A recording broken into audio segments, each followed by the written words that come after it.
From quick notes, it's time to bring on a veteran of the podcast. I believe joining us for the third or fourth time, ladies and gentlemen, a six-time Nevada Sports Writer of the Year, a Hall of Famer in multiple Hall of Fames, and of course, a part of the Sporting Tribune family. Joining us live from the Mountain West Conference Tournament, Steve Carp. Steve, how's it going?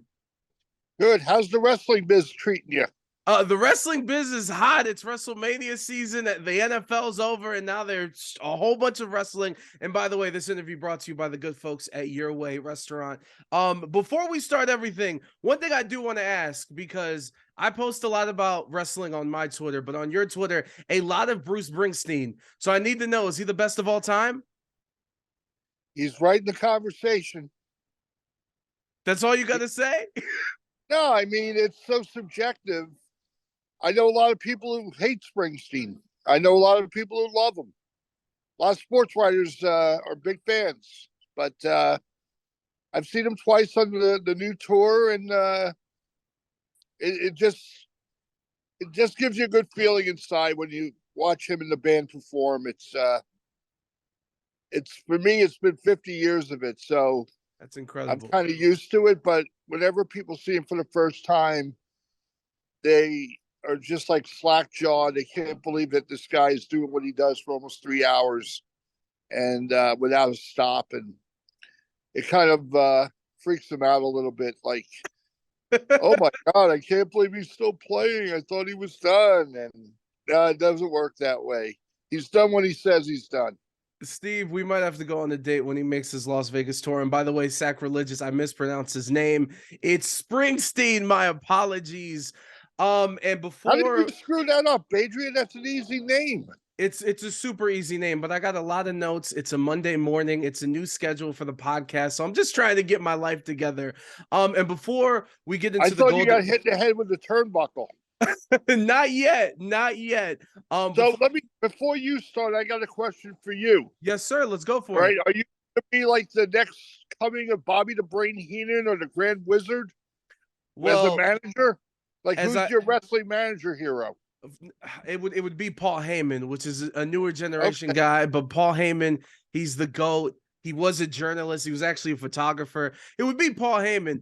If I'm going to step in the ring, I don't know yet. They wanted me to. We'll see how it goes. But for now, I'll host the podcast. But thank you for paying attention. You turned the tables on me for the first time in 13 episodes. No one's asked me a question, so I appreciate it, Steve. There you go. All right. Now you can return to holding the hammer.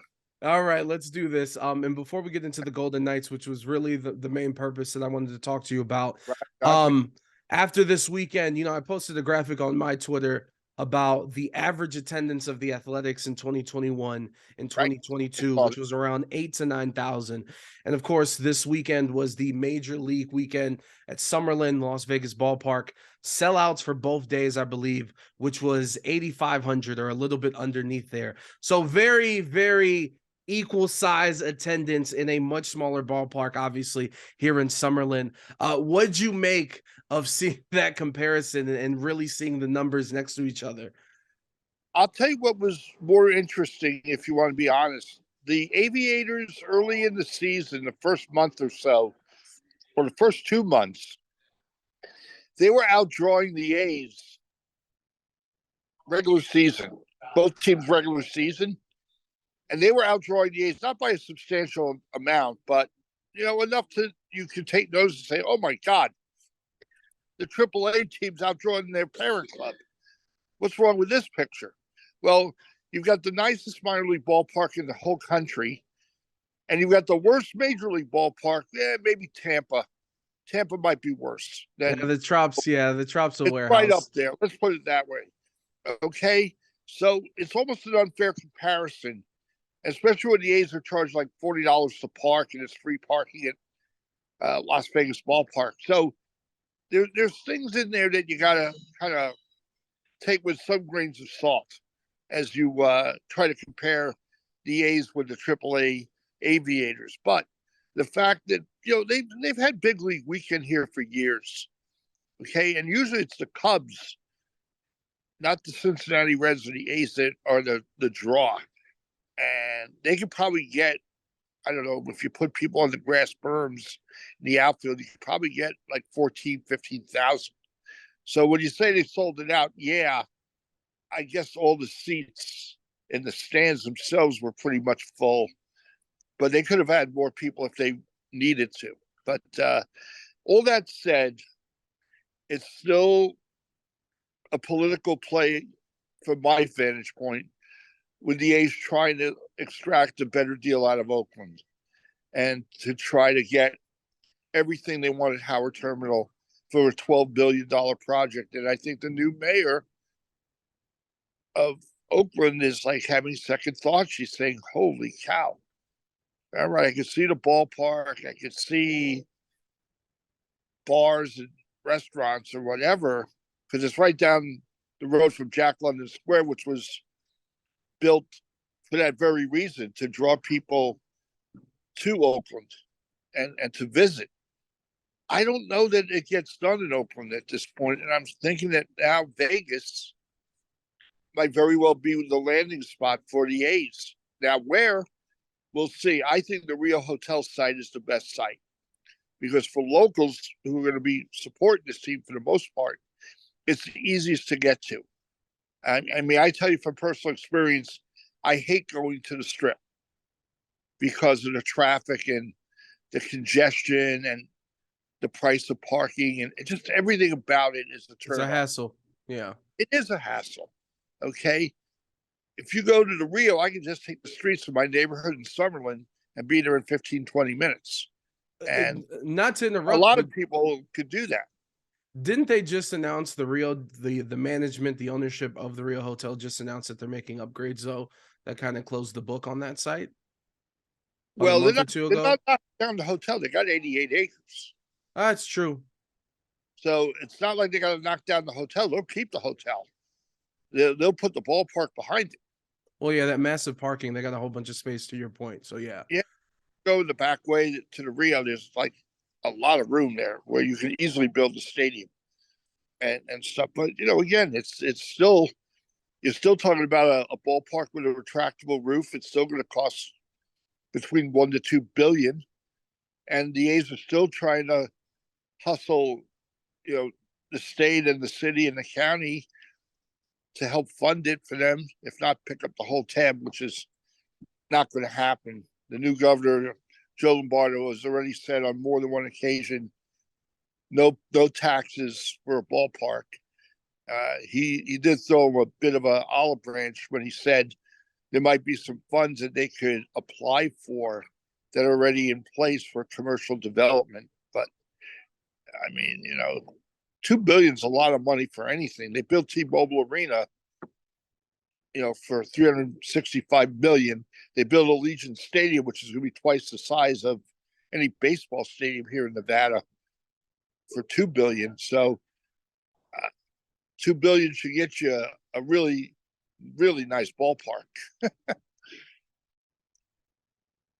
So I don't know if they need $2 billion to build their baseball stadium, but they probably need a stadium with a retractable roof like they have in Phoenix for the Diamondbacks. Yeah, and with $2 billion, that better be the nicest stadium in the league. And you know, you did say earlier, Summerlin, Las Vegas ballpark, the best ballpark in the minor leagues.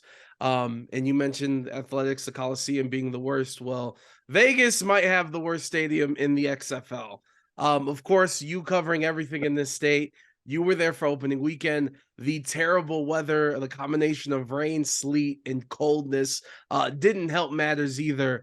What'd you make of opening day at Cashman Field for the Vipers? I was hoping it would work. I just think it's the league's fault.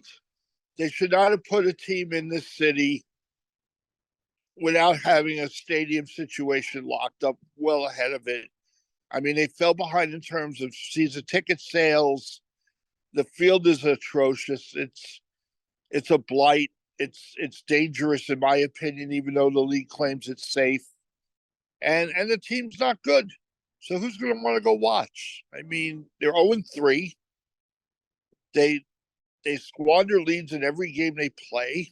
To me, there were better places they could have went, like Salt Lake City, like San Diego.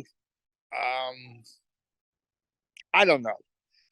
Portland, Oregon, Sacramento. I'm just thinking off the top of my head how many cities that have had football before, some sort of pro football, might have been willing to and had much better stadium accommodations than in Vegas. See, here was the problem, Adrian. When UNLV was able to play at Allegiant Stadium, part of the deal was they could no longer use Sam Boyd Stadium where they had been playing for football. That was part of the agreement with the Raiders. It sounds kind of stupid now when you think back on it, right? But that was the way the deal got cut. UNLV certainly is better off playing at Allegiant Stadium than it is at Sam Boyd. But Sam Boyd, where the Outlaws of the original XFL played and drew like 20,000 a game, for the Vipers would have been perfect. It would have been the best situation for them. Now, they're scrambling. They were trying to find a suitable place to play. They almost went to Bishop Gorman High School, which, by the way, has a better playing surface. It's artificial turf, but it only seats like 5,000, and it really doesn't have locker rooms and press facilities to host pro football. So they were kind of putting a bar. So that's why I go back to saying the XFL is to blame for putting a team in a market that wasn't prepared to host it. No, 100%. And now I join unknown territory for me. I am not the biggest hockey fan, I will admit to our audience, but the Golden Knights are here in Vegas. They're making big moves.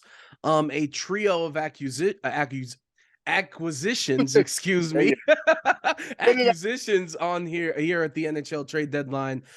First and foremost, do you think the Golden Knights overspent on getting all these guys on the team? Oh, hell no. They were bargain shopping, and they were like go to the 99-cent store, and they came up with some real nuggets. Nice. They didn't have to go to the forum shops to get guys. They did great. The problem is, I don't know if they are great enough to put them over the top and actually win the Stanley Cup. But certainly, Ivan Barbashev has done very well in his first week with the team. He's got a goal and 3 assists. Playing well, he's going to the front of the net, which is what Bruce Cassidy wants from his players. So he's doing a good job. Teddy Bluger, who they got from Pittsburgh for virtually nothing.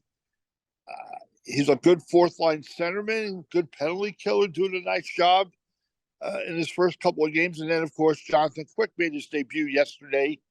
Had 2 really good, strong periods of hockey. And then the third, he kind of reverted back to the more recent Jonathan Quick, let in a couple of goals that he probably could have stopped. But all in all, he got high marks for his performance, and the fans loved him.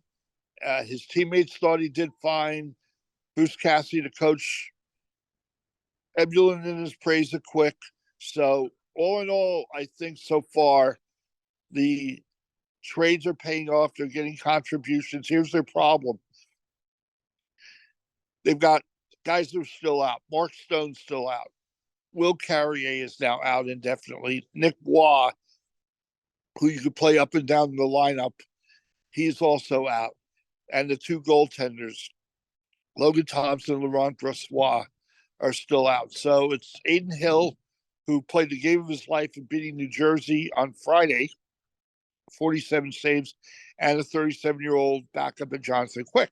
So if they can get by, they're on the road for 5 games starting tomorrow night in Florida against the Panthers. If they can kind of come out of that road trip with some points and stay at the top ahead of the Kings, I think they're in good shape going forward the rest of the way. The season's going to go by quickly. There are only, I think, 20 games remaining. So big road trip coming up. But I think the guys they picked up at the trade deadline were fine, and they gave away nothing and doing it. They did mortgage, which was really important. And when you go to Goodwill and you get some good snags, that seems what the Golden Knights did. And our last question, we'll leave you off at this because obviously you're at the Mountain West Conference. And thank you so much for the time.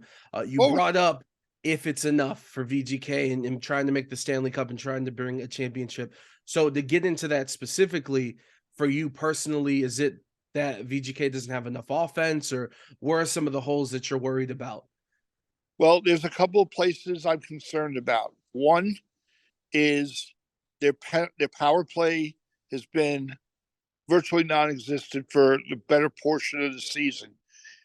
And in the playoffs, when you get a power play, you've got to be able to convert.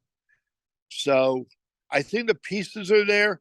The execution just needs to be better. Also, let's assume Logan Thompson returns to the lineup. He's never played in the postseason. He's still a rookie. He might, he won't win the Calder as a rookie of the year, but he'll be in the mix.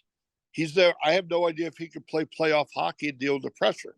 Jonathan Quick, he hasn't won a playoff series since the Kings won the Cup in 2014.